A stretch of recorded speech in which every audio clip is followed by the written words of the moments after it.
Hello, welcome. সকলকে স্বাগত জানিয়ে শুরু করছি আরেকটি ভ্লগ। ঘরে বাইরে পূজা ভ্লগে সকলকে জানাই অনেক অনেক স্বাগত। আপনারা সকলে কেমন আছেন? নিশ্চয়ই খুব ভালো আছেন। আমিও আছি মোটামুটি। তো আজকে ঘর থেকেই ভ্লগটা শুরু করছি। তো এরপরে হচ্ছে রান্না করতে যাবো। তো হাজব্যান্ড তো বাজারে গিয়েছে, তো সেখান থেকে মাছ মাংস যা আনার তো নিয়ে এসছে। তো ওইদিকে আমি ঘরটাকে ঝাড়ছিলাম, তো সেই ফাঁকেই তাড়াতাড়ি চলে এসছে বলে আমি আবার দৌড়ে চলে গেলাম। এখানে আছে ওই কাতলা মাছ আর ট্যাংরা মাছ আর ওই একটা দেশি চিকেন আর একটা ওই ব্রয়লার চিকেন আছে। ওই দুদিন দুরকম হবে। আর এদিকে হচ্ছে কাতলা মাছের ঝোল হবে আর ওদিকে হচ্ছে ট্যাংরা মাছের ঝোল হবে। তো আজকে ওই আর কি দেশি চিকেনটা রান্না করব, তারপরে হচ্ছে ওই ব্রয়লার যে চিকেনটা সেটা রেখে দেব। আর এদিকে দেখো সবজি নিয়ে এসছে, লাউ পেঁপে যা যা ছিল, পটল গাজর যা ছিল সেগুলো একটু গুছিয়ে নিয়ে একদম ফ্রিজে রেখে দেবো। আর কি সবজি গত সপ্তাহে বেঁচে গিয়েছিল সেগুলো হচ্ছে দেখছিলাম এখানে। আর ওই শসা লঙ্কা যা যা ছিল, বন্ধুরা জানো তো লঙ্কাগুলোর এত ঝাল হয়েছে না, তা বলার না। তো দুটো করে লঙ্কা দিলে এত পরিমাণ ঝাল হয়ে যাচ্ছে, তো সেটা তো বলার নয়। তো এখানে দেখো ওই বিরিয়ানির যে গোটা মশলা হয় সেটা দিয়ে দিয়েছি। খুব একটা ছিল না ঘরে, তো যেইটুকু ছিল সেইটুকু দিয়ে দিয়েছি। তারপর হচ্ছে ওই পেঁয়াজগুলো দিয়ে ভেজে নিচ্ছে। আর দেখো ওই 4টে মতো লঙ্কা দিয়েছে। তো এখানে অল্প চিকেন আছে, তো সেই জন্য 4টে মতো দিয়েছে। আর এখানে দেখো পেঁপে গাজর কেটে নিয়েছি, সবজি দিয়ে চিকেনের ঝোল করব। তো মশলাটা অল্প দিয়ে সবজি দিয়ে করব। তোমরা একদিন ট্রাই করতে পারো সবজি দিয়ে, খুব ভালো লাগে, খেয়ে দেখো। আর প্রেশার কুকারে করলে না, কুক হলে এত সুন্দর লাগে সেটা বলার নয়। আর এদিকে দেখো ম্যাডাম এসেছিলো, আজ হচ্ছে শনিবার, তো ম্যাডামের জন্য একটু চা দিয়ে দিচ্ছি। তো এই ম্যাডাম তো দুধ চা খান, তো সেই জন্য দুধ চাটাই আর কি করে দিলাম। তো দেখো এখানে হচ্ছে মশলাটাও দিয়ে দিয়েছি, তো এখানে ক্যাপচার করতে ভুলে গিয়েছি। তো তারপর দেখো একটু ভালো করে কষিয়ে নিচ্ছে আর মিলিয়ে মিশিয়ে নিয়ে নেবো। আর লাস্ট ওই কাশ্মীরি লঙ্কার গুঁড়ো একটু দিয়ে দিচ্ছি। তো ঝাল তো বেশি একটা খেতে পারি না আর খুব একটা দিই না। তো দেখো এখানে চিকেনটা আমার হয়ে গিয়েছে। তো তারপর হচ্ছে যে এই ফার্নিচার দাদা আসার কথা ছিল ওই, আর এদিকে হচ্ছে কৃতিকার সেই বুক শেলফ চলে এসছে। তো গত 1 মাস আগে আর কি বানাতে দেওয়া ছিল, তো কাঠেরটাই আর কি তৈরি করেছি, যেহেতু এটা অনেকদিন হয়তো ভালো থাকবে। তো এই দাদারাই বললেন যে আপনারা কাঠের তৈরি করুন, তাহলে ভালো থাকবে। আর প্লাইউডেরটা তৈরি করতে চেয়েছিলাম, কিন্তু সেটা নাকি খুব একটা, এই দাদারাই বললেন যে বেশি দিন কিন্তু টেকসই হবে না প্লাইউডের করলে, তো আপনারা এটা কাঠের তৈরি করতে পারেন। তো দেখো অনেকটাই ভালো লাগছে। আর নতুন ফার্নিচার এসে সেটা তো অনেকটাই খুশির একটা কথা আমার কাছে।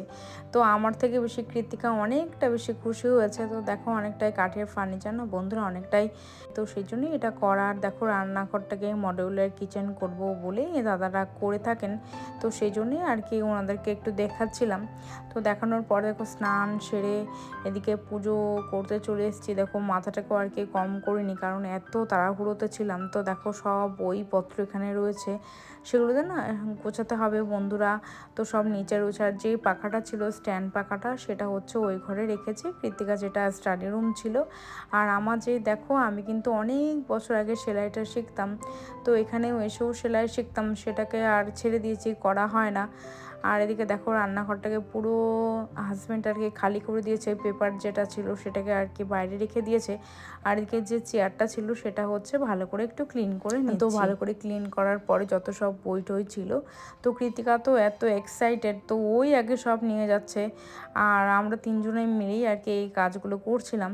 তো একে অপরকে হেল্প করছিলাম। তো বাড়ির যদি সবাই একে অপরকে হেল্প করা হয় তাহলে কিন্তু বন্ধুরা অনেকটাই ভালো লাগে, বা কাজটা তাড়াতাড়ি এগিয়ে যায়, তাই না বন্ধুরা? তোমরা কি বলো? তো আমার তো সেটাই মনে হয়। তো দেখো এখানে কৃতিকাও গুছোচ্ছে আর আমি এদিকে গুছিয়ে নিচ্ছি। তো আমার নাকি গুছোনো ওদের পছন্দ হচ্ছে না, তাই আমাকে বললো তুমি এক জায়গায় বসে থাকো, আমরা দুজনেই আর কি গুছিয়ে নিচ্ছি। তো ঠিক সেই মতোই হচ্ছে আমি পরে এখান থেকে চলে আসলাম। তো আমি এখানটা এক পাশে বসে নিয়েছে আর ওরা দুজন কিন্তু গুছিয়েছে।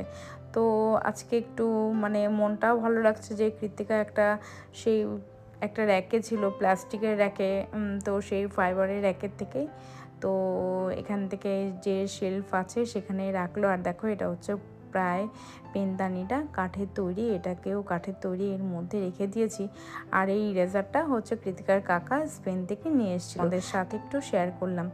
আর এদিকে দেখো সেই রান্নাঘরটাকে না রাত্রির 6টার সময় দাদারা এসেছিলেন, ভাঙাভাঙি করছেন। তো এত ধুলো হয়েছে বন্ধুরা, খুব ধুলো হয়েছে। তো একটা গৃহিণীই পারে যে ঘরের সব কিছু করতে বা ধৈর্য ধরে যদি আমরা থাকি তাহলে কিন্তু সব কিছুই আস্তে আস্তে হয়ে যায়, তাই না বন্ধুরা? অনেক দিনের শখ ছিল একটা রান্নাঘর করব, তো রান্নাঘরটা পুরোপুরি তৈরি করার পরে তোমাদের সাথে তো শেয়ার করব। আর নতুন রান্নাঘরটা যে করছি সেখানেই আর কি রান্না করব, কিন্তু পুরনো রান্নাঘরটাকে কিন্তু একদম বন্ধুরা ভুলতে পারবো না, যেহেতু বিয়ের পর থেকে এখানেই রান্নাটা করছি। আর দেখো পরের দিন এখানে হচ্ছে ওই আলু ভাজাটা ভেজে নিচ্ছি, আর তার সাথে ওই ডাল করব, আর করব হচ্ছে বিট আর গাজর ভাজা। আর দেখো গ্রিন টি যে পাতাগুলো ছিল শুকনো, সেগুলো কিন্তু এখানেই রেখে দিচ্ছি, এই গাছের গোড়াতেই কিন্তু দিয়ে দিলাম। আর দেখো আলু ভাজাটা এখানে হয়ে গেছে, আর ওখানে হচ্ছে বিট আলু ভাজা চাপিয়ে দেবো, আর ডালটা পরে হচ্ছে করে নেব। তো এই মোটামুটি আমার রান্না প্রায় শেষ হয়ে গিয়েছে। আর গত ভিডিওতে যে সকল বন্ধুরা কমেন্ট করেছিলেন তাদেরকে জানাই অসংখ্য অসংখ্য ধন্যবাদ। আর নতুন বন্ধুরা প্লিজ তোমরা কমেন্ট করো আর একটা লাইক করো, আর তোমাদের জন্যও অনেক ভালোবাসা। আর তোমরা পাশে আছো আর পাশে থেকো, তোমরা যদি একটু সাপোর্ট করো তাহলে কিন্তু একটু এগিয়ে যেতে পারবো। আগামী দিনে কিন্তু অনেক ভালো ভালো ব্লগ আসতে চলেছে, তোমরা প্লিজ একটু পাশে থেকো। আর দেখো এখানে ওই আলু ভাজাটাও হয়ে গিয়েছে, আর এখানে হচ্ছে ওই বিট আলু গাজর এগুলোকে একটু ভাজা করে নিচ্ছি। আর লঙ্কায় বন্ধুরা এত ঝাল হয়েছে যে খাওয়ার মতো নয়। তো দেখো এখানে অল্প একটু পরিমাণে হলুদ দিলাম আর একটু লবণ দিলাম, এতে তো আর চিনি দেওয়া লাগবে না যেহেতু এটা একটা মিষ্টি জিনিস। তো এই হালকা মতো ভাজা টাজা করে নিয়ে দেখো একটু ব্রেকফাস্ট করে কুড়িয়ে দেবো। আমি তো করবো না, আমি তো লুচি খাই না, তো কৃতিকাকে দেবো আর হাজব্যান্ডকে দেবো। আর দেখো এই আমাদের যে এসিটা ছিল সেটাকেও আর কি সার্ভিসিং করাতে হচ্ছে, কারণ 1 বছর হয়ে গিয়েছে, তো ওয়েট সার্ভিসিং না করলে বন্ধুরা খারাপ হয়ে যাবে। আজকের ভিডিওটা বন্ধুরা এখানেই শেষ করছি। তোমরা সকলে খুব ভালো থেকো, সুস্থ থেকো, সাবধানে থেকো। ভালো লাগলে একটা লাইক করে সাবস্ক্রাইব করে পাশে থেকো। আর তোমাদের সকলের জন্য রইল অনেক অনেক ভালোবাসা। আজকের মতো এখানেই বিদায় নিচ্ছি, টাটা।